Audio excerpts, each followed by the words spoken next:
खुदा की तारीफ़ हो। खुदावंद यीशु मसीह के मधुर और मीठे नाम में मैं आप सबको सलाम करता हूं और स्वागत करते हैं आज के वचन के लिए आप सबका। आइए हम दुआ करें।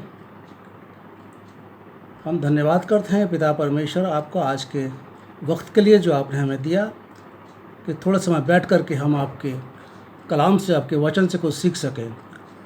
आप हमें ज्ञान बुद्धि समझ देना, खुदावंद यीशु मसीह के नाम से मांगते हैं, आमीन।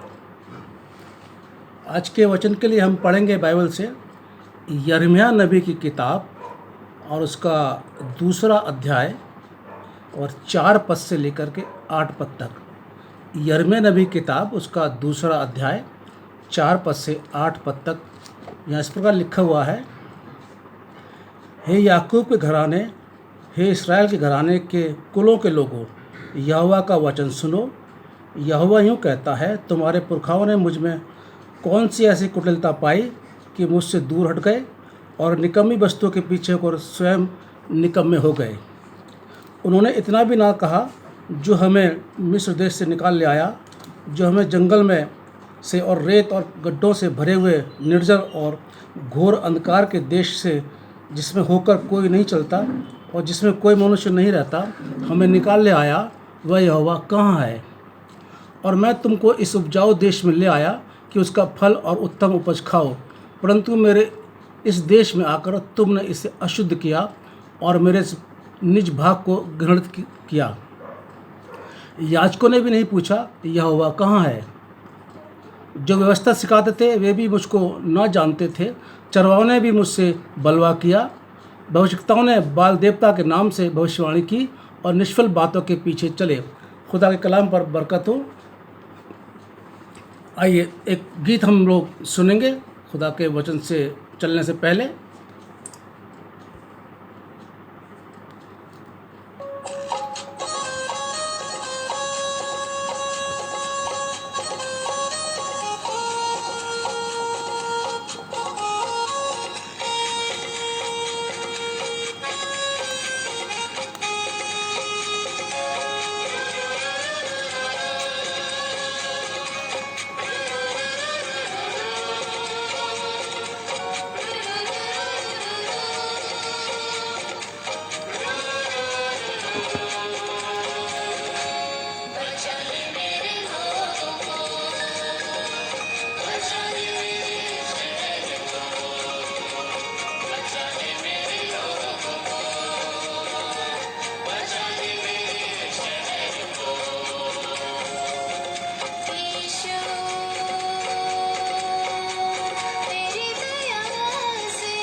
खुदा का शुक्र हो अच्छे गीत के लिए। आइए वचन की तरफ हम चलेंगे। आज का जो विषय है वो है खुदा की शिकायत। हम लोग सब खुदा से शिकायत करते हैं, हमको ये नहीं मिला, हमें ये नहीं मिला, हमें ये चाहिए था और हमें ये नहीं दिया। बाइबल में खुदा ने भी शिकायत की है इंसानों से और आज हम वर्णन करेंगे। यिर्मयाह उसका दूसरा अध्याय 4 पद से लेकर के और 32 पद तक जब हम पढ़ते हैं तो वहाँ पर खुदा की शिकायत है। कुछ एक शिकायतों के बारे में आज थोड़ा सा हम सीखेंगे बाइबल से। पहली शिकायत पूर्वजों की जाती है। पद 4, यिर्मयाह दूसरा अध्याय निकाल लीजिए, पद 4 से मैं पढ़ रहा हूँ। ये पूर्वजों के लिए शिकायत की है खुदा ने। हे याकूब के घराने, नंबर 1 बोलते हे याकूब के घराने। ये याकूब के घराने कौन? एक मसीह आज का, पहले का याकूब और आज का एक मसीह परिवार, एक मसीह परिवार यानी हे याकूब घराने। और दूसरे बोलते हैं हे इस्राएल के घराने। इस्राएल घराने मतलब मसीह समाज के परिवार, पूरे मसीह समाज के परिवारों के लिए और एक परिवार के लिए खुदा यहाँ पर शिकायत करते हैं। और वो कहते हैं यहोवा का वचन सुनो, क्या तुम्हारे पुरखाओं ने मुझ में कौन सी ऐसी कुटिलता पाई कि मुझसे दूर हट गए। ये खुदा की शिकायत है। और निकम्मी वस्तुओं के पीछे होकर स्वयं निकम्मे हो गए। अब खुदा बता रहे हैं कि मैंने तुम लोगों के लिए क्या क्या किया, पूर्वजों के लिए। उन्होंने इतना भी ना कहा जो हमें मिस्र देश से निकाल ले आया, जो हमें जंगल में घोर अंधकार के देश से, जिसमें होकर कोई नहीं चलता और जिसमें कोई मनुष्य नहीं रहता, हमें निकाल ले आया। वो यहोवा कहाँ है? यानी खुदा कह रहे हैं मैंने तुम्हें इतनी बरकतें दी हैं आज के मसीह परिवारों के लिए और एक मसीह परिवार के लिए। वो कह रहे हैं मैंने तुम्हें इतनी बरकतें दी हैं, सब कुछ मैंने तुम्हारे साथ किया, लेकिन फिर भी तुम नहीं पूछते हो कि वो खुदा कहाँ है। और मैं ऐसे उपजाऊ देश में लेके आया हूँ, यानी तुम्हारे को अच्छी अच्छी खुराक देता हूँ और फिर भी तुम उसको घृणित करते हो, वस्तुओं को अपनाते नहीं हो और नहीं समझते कि खुदा कहाँ है। उसके बाद में वो शिकायत करते हैं पद 8 में। पद 8 को हम हमारा पढ़ेंगे। वहाँ पर एक पहली शिकायत है याजकों के लिए। उसमें लिखा हुआ है याजकों ने भी नहीं पूछा यहोवा कहाँ है। यानी याजक, आज के हम पास्टर्स की बात कर सकते हैं कि आज के पास्टर्स भी कभी कभी नहीं पूछते कि यहोवा कहाँ है इतनी आशीषें मिलने के बाद। दूसरे वो व्यवस्था वालों को व्यवस्था सिखाते, यानी आज के बाइबल टीचरों के लिए भी खुदा कहते हैं वो भी मुझे नहीं पूछते। फिर वो कहते हैं चरवाहों के लिए, यानी सुसमाचार प्रचारकों के लिए वो कहते हैं ये लोग भी मुझसे बलवा करते हैं और मुझे नहीं पूछते। फिर नबियों के लिए यानी भविष्यताओं के लिए वो कहते हैं, लिखा हुआ इसके अंदर, भविष्यताओं ने बाल देवता के नाम से भविष्यवाणी की और निष्फल बातों के पीछे चले। यानी जो मेरे नबी हैं उन्होंने भी मुझे नहीं पूछा, उन्होंने मुझे त्याग दिया। ये पूर्वजों की शिकायत खुदा कर रहे हैं। उसके बाद तीसरी शिकायत, ये दूसरी शिकायत थी। पहली शिकायत पूर्वजों से करी मसीहों के लिए और मसीह परिवारों के लिए, और दूसरी शिकायत करी याजकों के लिए, पास्टरों के लिए, चरवाहों के लिए, नबियों के लिए और बाइबल टीचरों के लिए।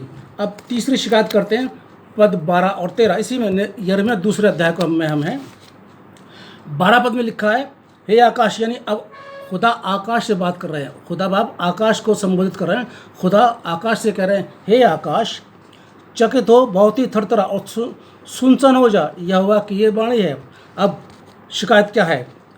क्योंकि मेरी प्रजा ने 2 बुराइयां की हैं, उन्होंने मुझे बहते जल के सोते को त्याग दिया। खुदा कह रहे हैं 2 बुराइयां की हैं। ये किसके लिए है?